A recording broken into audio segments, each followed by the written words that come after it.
How to fix WhatsApp download problem on Android phone. Hello guys, in today's video I'm gonna show you how to fix WhatsApp download problem on Android phone. First go to settings and then just click apps and now apps again, and here just type here WhatsApp and then click on it.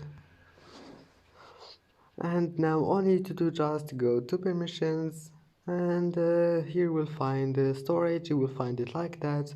All you need to do just click allow and then go to storage, clear cache, and that's it. Now just go back and try again, and if that doesn't fix your problem, just restart your phone and then go to your storage here and then click clean up, and now just click junk files or cache. Here you will find it.